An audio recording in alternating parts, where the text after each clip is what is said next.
하나님은 영이시니 예배하는 자가 영과 진리로 예배할지니라.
아버지 사랑 내가 노래해,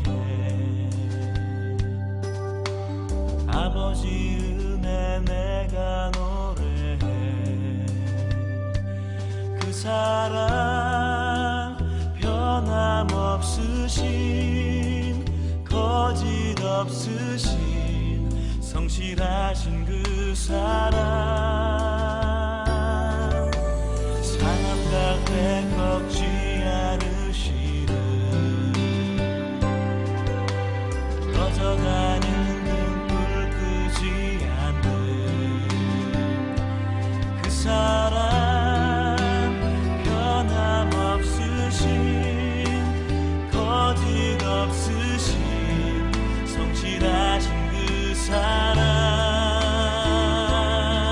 사랑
다시 오실 그 사랑, 죽음도 생명도 천사도 하늘의 어떤 권세도 끊을 수 없는 영원한 그 사랑 예수, 영원한 그 사랑 예수.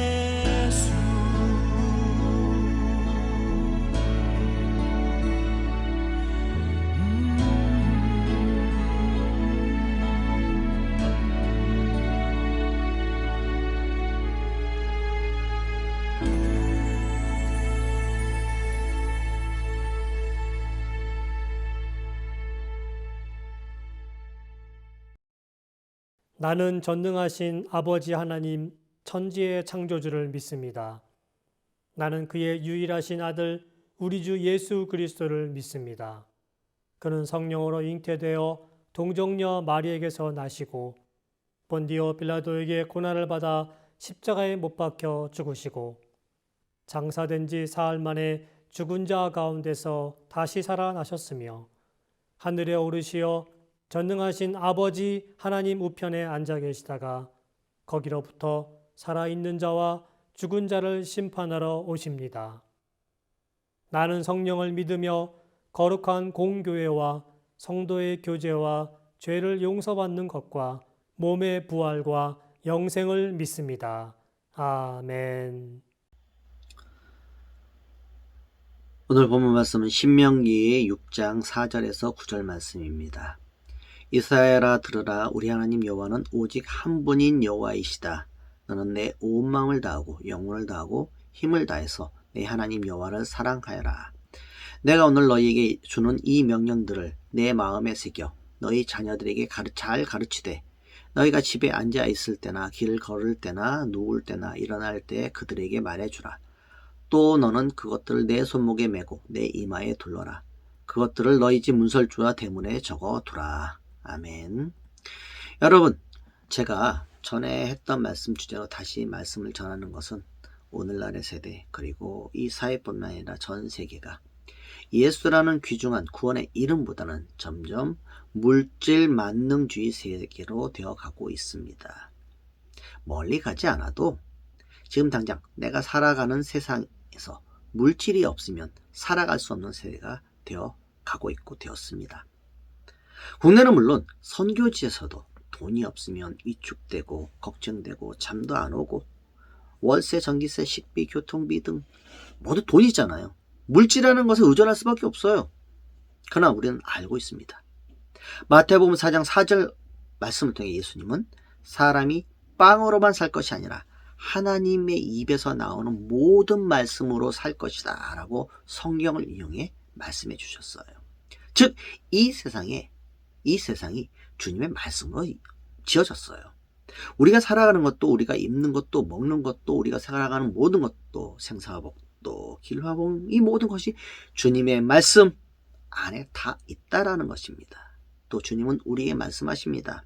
마태복음 10장 27절에서 31절 말씀에 참새 2마리가 동전 1개에 팔리지 않느냐. 그러나 너희 아버지가 아니고서는 한 마리도 땅에 떨어질 수 없다. 심지어 너희 머리카락의 수까지도 하나님은 아신다. 그러므로 두려워하지 마라. 너희는 참새 여러 마리보다 훨씬 더 귀하다. 이처럼 주님의 허락 없이는 사탄도 아무것도 할 수 없다는 것입니다. 모두 주님 안에 있습니다. 전능하신 우리 주 하나님의 눈앞에서 벗어날 수 없습니다. 그런데 사탄은 미혹의 영을 넣어서 하나님을 멀어지게 합니다. 하나님을 알지 못하게 합니다. 그 사이에 의심이라는 걸 썩 집어넣어가지고 설마 정말로 그럴까? 뭐 이런 그런 거 있잖아요. 그런 식으로 돼가지고 하나님을 모르게 합니다. 하나님을 떠나게 합니다. 그리고 자신이 마치 하나님인 양 모든 것을 할 수 있는 것처럼 자신이 이 세상의 지배자인 것처럼 행세하고 있습니다. 하나님을 알지 못하는 사람들은 여기에 넘어가서 이것을 믿고 그것을 의지합니다. 그런데 우리는 어떻게 합니까? 아니잖아요. 알고 있잖아요. 진실이 무엇인지. 그러니까 흔들리지 않도록, 우리의 믿음이 넘어지지 않도록 계속 주님의 말씀을 묵상해야 하고 그것을 지켜야 하고 우리 눈에서 멀어지게 해서는 안 된다라는 것입니다. 그래서 주님은 우리에게 명령하십니다. 오직 유일한 우리 주 하나님을 우리의 모든 힘과 영과 능력을 다해서 사랑하라. 우리 자신에게 계속적으로 알려주고 기억을 하게 하며 우리가 믿고 따라가며 순종하게끔 우리 자신을 계속 해야 된다는 겁니다. 그것을 또한 우리와 우리 자손과 우리와 함께 있는 사람들에게 알게 하고 기억하게, 행하게, 따라가게, 믿고 순종할 수 있도록 해야 한다는 것입니다. 제일 먼저 누구요? 나 자신. 그래서 먼저 마음에 새기라는 것입니다. 먼저 마음에 새기라는 것은 내가 먼저 믿는다라는 거예요. 내가 먼저 믿지 않는 예수를 말한다라는 것은, 전한다는 것은 반쪽짜리 예수, 문자적인 예수밖에 전하는 게 아니에요. 내가 예수에 대해서 말하고 예수에 대해서 전할 때 가장 먼저 하는 것이 무엇이냐? 나의 신앙 고백입니다. 즉 내가 예수에 대해서 말한다는 것은 나를 구원하신 예수, 나를 위해 구원의 십자가를 지신 예수 그리스도를 내가 만났다.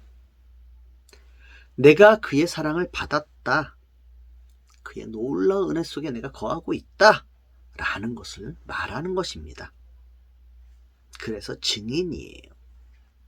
주님이 다른 사람들보다 먼저 우리를 만나주시고 우리를 예수 믿게 하여 주셨고 사랑해 주신 이유가 바로 여기 있습니다. 주님의 이 큰 사랑, 은혜를 알지 못하는 사람들에게 주님의 놀라운 은혜와 사랑을 알게 해주라는, 전하라는 주님의 명령이 있기에 우리가 목사로, 선교사로, 장로로, 집사로, 성도로서 주의 말씀을 지키고 전하는 증인의 삶을 사는 것입니다.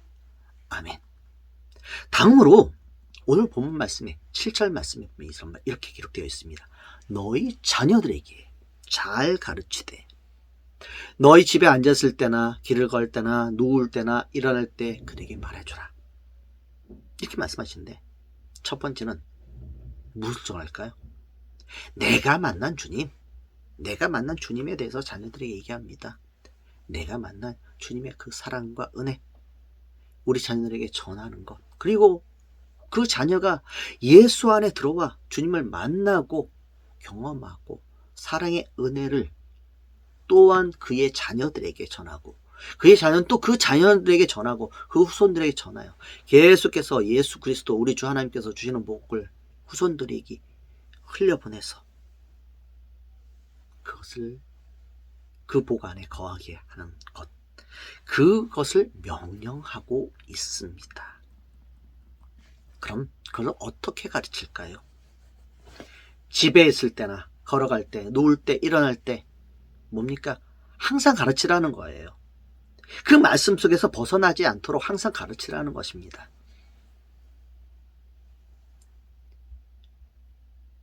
근데 그렇게 가르치는 사람이 있을까요? 죄송합니다만 저뿐만 아니라 많은 그리스도인 가정 속에서 하루에 10분의 1을 하나님의 말씀 접하거나 묵상하거나 기도하거나 그렇게 하는 사람들이 있을까요? 얼마나 될까요? 10분의 1은커녕 1시간 접하는 거 많을지 모르겠습니다. 대부분의 가정이 아마 그럴 겁니다. 그런데 참 놀라운 것은 이것도 하나님의 은혜죠. 그렇게 하루에 1시간도 접하지 않는 그런 가운데 일주일에 잠깐 나와서 예배하는 그 가운데 그 안에 하나님의 은혜가 들어가요. 하나님을 만나요. 그러고 보면 우리 주 하나님의 은혜가 정말 크다는 것을 알 수 있습니다. 그런데 이건 아주 연약한 믿음, 뿌리 없는 믿음, 그런 믿음이잖아요. 이런 믿음, 약한 믿음의 사람들은 성장하면서 어떻게 될까요? 뿌리를 계속 심어주지 않고 계속 말씀을 영양분을 주지 않는다면 넘어집니다. 유혹에 넘어가고 쓰러져 버려요. 그리고 이단으로 들어가 버려요. 혹하니까. 왜냐면 밑에 뿌리가 없으니까. 또한 이런 사람들은 교회에 이런 얘기를 합니다. 성경 공부 시간을 줄입시다. 그거 또 해야 되나요? 목사님, 줄 날만 나면 안 될까요? 점점 줄이잖아요. 교회 모임 시간을 점점 줄이고 있어요. 지금 점점 줄어가고 있습니다. 실제로 그래요. 이번 코로나 때문에 새벽 예배가 없는 교회가 많아졌고요. 이 코로나 때문에 금요 기도회가 없어진 교회가 많습니다. 이 코로나 때문에 오프라인이 아닌 온라인으로 전환된 교회가 참으로 많습니다. 그리고 정말로 거기서 예배 드려요. 맞아요. 그럴 수도 있어요. 그런 예배 드려도 돼요. 그런데 모임은 그냥 얼굴을 안 보고 멀리 있는 모임으로 모든 것이 대체되면 실제로 대면할 때 어떻게 하겠습니까? 서먹해요. 못 나와요.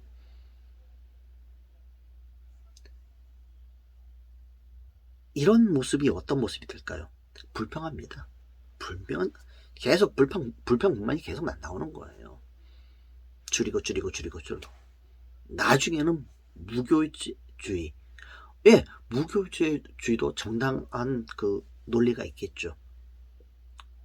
그러나 중요한 것은 모임은 만나서 내가 만난 하나님을 서로 나눌 때, 내가 증인이 되어 서로 나눌 때 공동체가 형성이 돼요.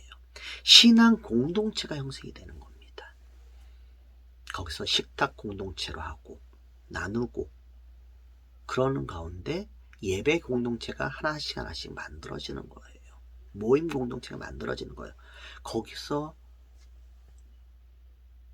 나와 함께 하신 하나님의 주신 말씀을 서로 나누고 교통하고 하는 것이 바로 성경 공부입니다. 딱딱하게 무슨 조직신학 그런 것도 있겠지만 삶을 나누는 거예요. 내가 만난 예수를 나누는 거예요. 그게 구역 모임이고 그게 교회 모임이 되는 거예요. 그게 진짜 예배가 되는 겁니다. 자, 다시 돌아가서요. 불평불만합니다. 누구에게 하는 겁니까? 장로님, 목사님, 설교 좀 짧게 해주세요. 그거 또 뭐 해야 돼요? 미안합니다만 이 모든 불평불만은 목사에게 하는 게 아닙니다. 하나님에게 하는 거예요. 출애굽 당시 이스라엘 백성들은 모세를 원망했습니다. 먹을 것이 없습니다. 물이 없습니다. 당신들은 우리를 이 광야에서 죽이려고 이곳으로 데리고 왔습니까? 모세를 원망했지만 진짜 그들의 속내는 하나님을 원망합니다. 교회에서 불평불만이 나와가지고 교회를 무너뜨리고 교회를 흔드는 그 모든 것 자체는 사단이 그 안에 미혹하고 있는 거예요. 내 안에 불평불만을 준 사단을 통해서 내가 입으로 막 내뱉는 거예요. 우리 교회를 무너뜨리게 하기 위해서요. 내 마음대로 신앙생활을 하고 싶은데 내 마음대로 신앙생활을 하지 못하게 하기 때문에. 근데 여러분 잘 기억하십시오. 내 마음대로 신앙생활을 할 수 있는 겁니까? 아닙니다. 내 마음대로가 아니라 하나님의 말씀대로, 예수께서 우리 주 하나님의 말씀대로 우리가 생활을 하는 것이 올바른 신앙생활이라는 것입니다. 여러분 기억하시기 바랍니다.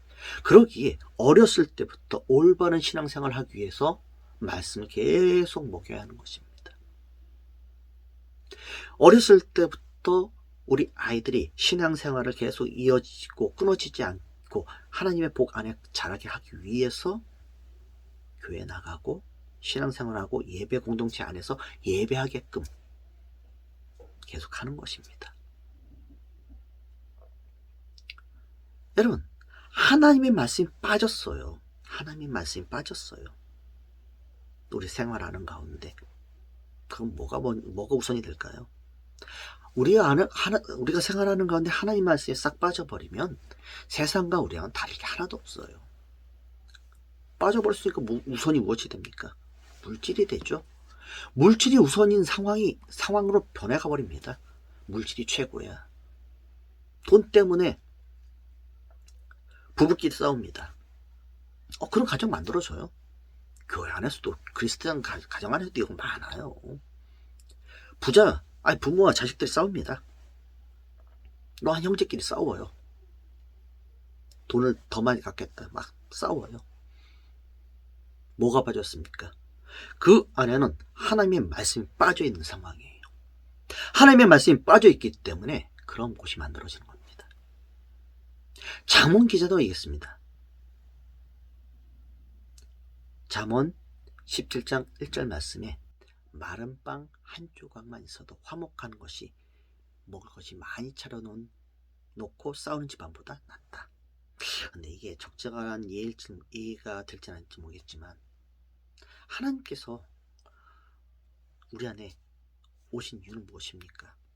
이 세상에 오신 이유는 죄로 인하여 하나님과 우리 인간이 갈라졌습니다. 화목이 끊어졌어요. 예수님은 하나님과 인간 사이를 화목케 하기 위하여 이 세상에 오셨습니다. 그리고 우리를 세상에 보내셨습니다. 뭡니까? 세상과 하나님 사이를 화목하게 하기 위해서 우리를 세상으로 보내신 것입니다. 그 화목한 삶을 전하는, 화목한 삶을 세상에 퍼뜨리는 그 사명을 받은 사람들이 우리입니다. 먼저 너희들부터 화목해라. 화목한 삶을 살아라. 너희들 먼저 은혜 나는 삶을 살아라. 그것을 세상에 보여주고, 그래서 세상 사람들이 너희들 보고 화목한 가정, 은혜 나는 가정, 그런 삶을 살도록 만들어라. 우리는 세상에 보내신 이유가 그 때문입니다. 여러분, 그러기에 우리가 먼저 화목한 삶, 은혜 나누는 삶을 살아야 합니다. 그러한 삶을 사는 저와 여러분 되시기를 주님의 이름으로 축원합니다. 마지막으로요, 8절 9절 말씀 보면 이렇게 기록되어 있습니다. 또 너는 그것들을 내 손목에 메고 내 이마에 둘러라. 그것들을 내 집 문설주와 대문에 적어두어라. 이 말씀은요, 첫 번째는 우리가 먼저 예수 믿는 사람임을 세상에 알리고 선포하라는 것입니다. 두 번째는 우리가 그 하나님의 말씀대로 살아가고 있다라는 것을 말하는 것이며, 세 번째는 그렇게 살면서 하나님의 말씀대로 사는 사람들이 받는 복이 세상 사람들의 사는 것보다 다르고, 세상 사람들에게 그러한 삶의 모습을 보여주어라. 화목하게 하는 가정, 싸움보다는 은혜 나눈 가정, 찬양이 흘러넘치는 그런 가정의 삶의 모습을 세상 사람들에게 보여주어라 라고 하는 것이 하나님께서 우리를 세상에 보내시는 명령이고, 지금 우리에게 주시는 말씀의 명령입니다. 네 번째로, 그것을 통해 믿지 않는 사람들이 예수를 찬양하고 하나님을 높이며 그들도 회개하고 돌아와 주님을 영접하고 같이 이 행복의 길로, 복의 길로 인도하는 삶을 살게 하라는 것이 바로 주님의 뜻입니다. 여러분, 그러기에 매우 어려워요. 예수 믿기가 참으로 어려워요. 누가 예수 믿는 것이 쉽다고 합니까? 아닙니다. 굉장히 어렵습니다. 그러나 이러한 복의 길을 버리는 것 더 어렵습니다. 왜? 그 길을 들어간 사람들은 버리기가 너무 어려워요. 왜? 예수의 은혜를 맛보았거든요. 예수의 사랑을 경험했거든요. 그게 얼마나 행복한지 알거든요. 여러분, 다들 그러시죠? 말씀을 맺습니다. 여러분, 오늘 우리가 만난 예수, 우리의 삶에 찾아오셔서 위로해 주시고 만져주시고 품어주시고 우리에게 사랑한다 하신 주님의 귀한 은혜, 너무 좋지 않습니까? 이러한 예수 그리스도의 십자가의 사랑을 찬양하고, 이러한 우리 주 예수 그리스도의 은혜를 나누고 이러한 주님의 놀라운 복의 길을 감사하며 기쁨으로 즐거워하며 따라가는 삶이 진짜 복된 삶이고 행복한 삶이라는 것을 기억하고 후손들에게, 이웃들에게, 예수를 모르는 사람들에게 전하는 것이 우리의 사명을 잊지 않기 위해 이 말씀을 전했습니다. 기도하겠습니다. 아버지 하나님 감사합니다. 우리에게 하나님의 말씀을 잊지 말라, 기억하라 라고 하기 위해 우리가 항상 하나님의 말씀 안에서 떠나지 않도록, 또한 그것을 우리 자녀들에게 가르쳐서 우리 자녀들로 복의 길을 가게끔 하라고 우리에게 명령하셨습니다. 주님, 그렇게 살 수 있도록 인도하여 주시고 화목한 가정, 은혜 나누는 가정, 그러한 삶을 사는 예수 믿는 사람들의 모습을 세상 사람들에게 보여주고 그들이 부러워 예수 안에 들어올 수 있도록 주님, 우리에게 주신 사명을 잘 감당할 수 있도록 은혜를 더하여 주시옵소서. 항상 말씀 안에서 거하며 말씀을 묵상하고 말씀 속에 살아가는 우리의 모습 되게 하여 주시고, 또한 말씀에 따라 삶을 살면서 하나님께서 주시는 복을 누리는 주님의 백성, 주님의 사람들 될 수 있도록 인도하여 주시옵소서. 항상 이 말씀 기억하게 하여 주시고 흔들리지 않는 믿음으로 예수 그리스도 우리 주 하나님의 십자가를 지고 따라가는 하나님의 귀한 백성 되게 하여 주시옵소서. 감사하며 주 예수 그리스도의 이름으로 기도합나이다. 아멘.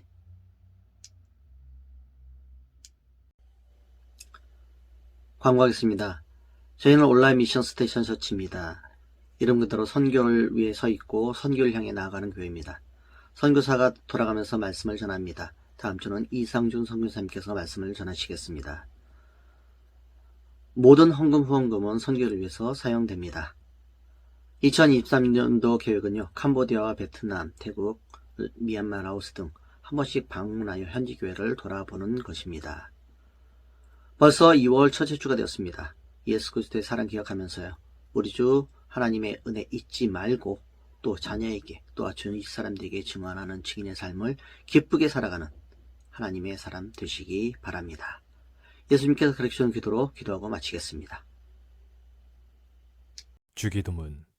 하늘에 계신 우리 아버지, 아버지의 이름을 거룩하게 하시며 아버지의 나라가 오게 하시며 아버지의 뜻이 하늘에서와 같이 땅에서도 이루어지게 하소서. 오늘 우리에게 일용할 양식을 주시고 우리가 우리에게 잘못한 사람을 용서하여 준 것 같이 우리 죄를 용서하여 주시고 우리를 시험에 빠지지 않게 하시고 악에서 구하소서.